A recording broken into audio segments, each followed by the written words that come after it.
Now the thing is, because of double valued BH loop nature, in order to set up sinusoidal flux in the core, fundamental component of no load current leads operating flux by an angle called alpha hysteretic angle. इतना conclusion आप लोगों को इस session से मिला।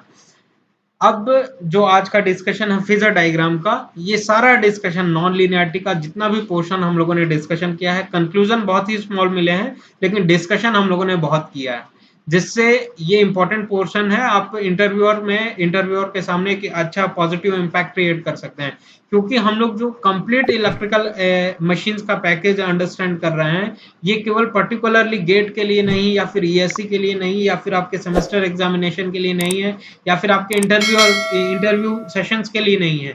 ये सारी चीजों को कन्वर्ज करता है अपने आप में ये सेशंस। ठीक है, तो जितना भी डिस्कशन किया है हम लोगों ने, स्मॉल कंक्लूजन्स मिले हैं, लेकिन एनालिसिस इंपॉर्टेंट है। इलेक्ट्रिकल मशीन में ग्रिप होना बहुत इंपॉर्टेंट है। फेजर डायग्राम्स की बात करते हैं, और इन्हीं फेजर डायग्राम के डिस्कशन के लिए, कंक्लूजन के लिए केवल यही तीनों पॉइंट हैं जिसको बताने के लिए इतना सारा डिस्कशन हम लोगों ने किया, इजंट इट? ये यही 3 पॉइंट्स हैं। इसमें जो फेजर डायग्राम हम लोग डील करेंगे, इसमें जितना भी डिस्कशन किया वो सारी चीजें इंक्लूड हो जाएंगी। इन्हीं सिंपल 3 पॉइंट के डिस्कशन के लिए हम लोगों ने इतना बड़ा डिस्कशन प्रीवियस सेशंस में किया नॉन लीनियरिटी के ऊपर और बीएच कर्व के ऊपर। सो द थिंग इज, अगर आपका मटेरियल नॉन मैग्नेटिक है, जो कि नेटवर्क थ्योरी का होता है, नेटवर्क थ्योरी में जो इंडक्टर हम लोग यूज करते हैं, वो या तो वुड के ऊपर माउंट होता है, आपका कॉइलिंग होता है, या तो एयर कोड आपका कॉइलिंग होता है, एयर के ऊपर होता है। Air is a non magnetic material, would is non magnetic material, या तो पीवीसी कोर के ऊपर वाइंडिंग की जाती है, तो PVC is also non magnetic material. तो जितने नॉन मैग्नेटिक मटेरियल्स हैं उनके ऊपर वाइंड करते हैं, तो वो लीनियर मैकेनिज्म को शो करता है। नॉन मैग्नेटिक मटेरियल हमेशा लीनियर कैरेक्टरिस्टिक को फॉलो करता है, उसमें नॉन लीनियरिटी किसी भी तरीके का नहीं हो सकता। नॉन लीनियरिटी केवल और केवल मैग्नेटिक मटेरियल्स में होता है, जैसे कि आयरन, वो नॉन लीनियर कैरेक्टरिस्टिक शो करता है, रिप्रेजेंट करता है। जबकि जितने नॉन मैग्नेटिक मटेरियल्स हैं, आयरन, व्हाट डू वी से, योर वुड, पीवीसी, ये सब मटेरियल्स में आपका जो नॉन लीनियरिटी होगा वो एग्जिस्ट नहीं करेंगे, केवल और केवल लीनियर कैरेक्टरिस्टिक ये फॉलो करेंगे। इसीलिए अगर लीनियर कैरेक्टरिस्टिक फॉलो करते, लीनियर मैकेनिज्म रिप्रेजेंट करते, तो हम लोगों का एम्पियर्स लॉ यहाँ पे वैलिड हो जाता है इस फेजर डायग्राम के लिए, कि फ्लक्स को हम लोग करंट से डायरेक्टली प्रोपोर्शनेट कर सकते हैं। तो नॉन मैग्नेटिक मटेरियल में फ्लक्स का डेवलपमेंट होगा फाई नॉट, और फाई नॉट और आई नॉट सेम फेज में एग्जिस्ट करते हैं। ये एनालिसिस हम लोगों ने देख लिया है। नाउ द थिंग इज, क्योंकि आई नॉट में किसी भी तरीके का हार्मोनिक्स प्रेजेंट नहीं होगा अगर आपका नॉन मैग्नेटिक मटेरियल है, बिकॉज नॉन लीनियरिटी तो होगी नहीं, क्योंकि नॉन मैग्नेटिक मटेरियल है। नॉन लीनियरिटी नहीं होगी, हार्मोनिक्स प्रेजेंट नहीं होगी, तो फंडामेंटल कंपोनेंट और ये थर्ड हार्मोनिक कंपोनेंट, ये सारे कंपोनेंट्स हम लोगों को एनालिसिस करने की जरूरत नहीं। परफेक्ट साइनसॉइड होगा, आई नॉट भी फाई नॉट भी दोनों सेम फेज में रिप्रेजेंट किए जा सकते हैं। Now the thing is, magnetic material की बात करते हैं। Magnetic material with non linearity, magnetic material है आपका, आयरन है आपके पास, वो नॉन लीनियर कैरेक्टरिस्टिक को शो कर रहा है। तो because of non linearity, flux तो होगा, फ्लक्स होगा। फ्लक्स के डेवलपमेंट के लिए जो आपका करंट होगा, कोर की अगर ट्रांसफार्मर में बात करें, जो कि magnetic material magnetic core use करते हैं, तो because of the non linearity जो आपका करंट होगा वो पीकी साइनोसॉइड नेचर का होगा with dominant triple n harmonics. तो पीकी साइनोसॉइडल करंट होने की वजह से और उसमें dominant triple n harmonic present होने की वजह से हार्मोनिक कंपोनेंट प्रेजेंट है।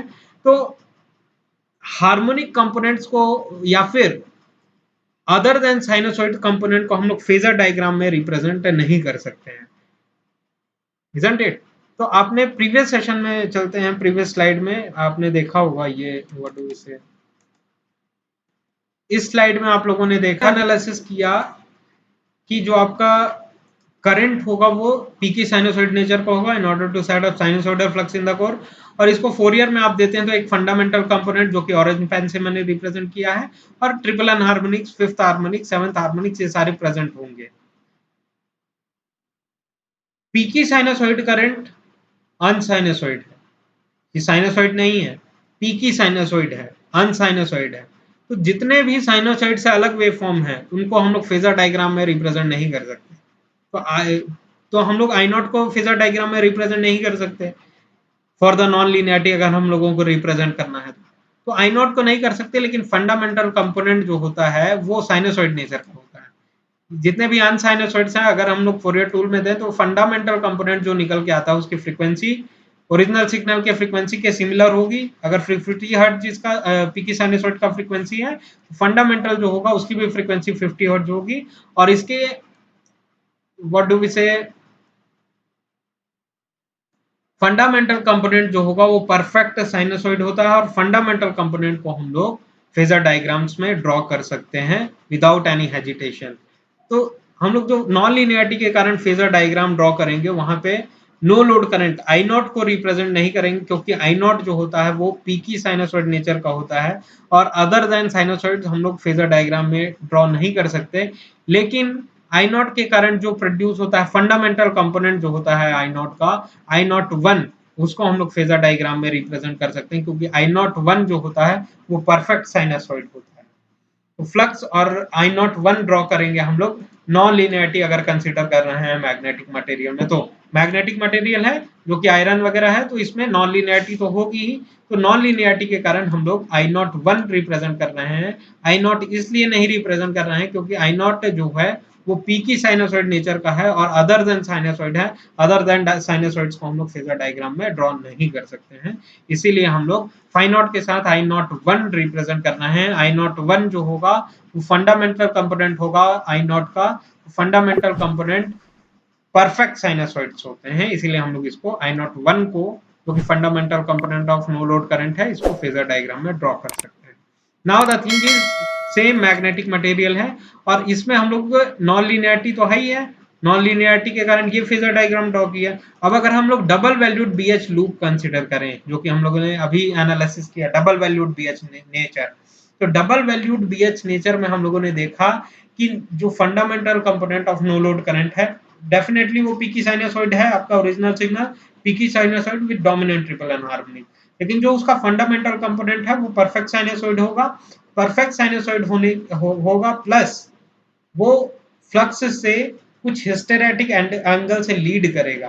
तो यहाँ पे अगर फ्लक्स है ड्रॉ कर रहे हैं तो ये जो आपका fundamental component of no load current होगा ये कुछ एंगल से लीड करेगा, जिसको हम लोग अल्फा बोलेंगे। Alpha is a hysteretic angle, hysteretic angle.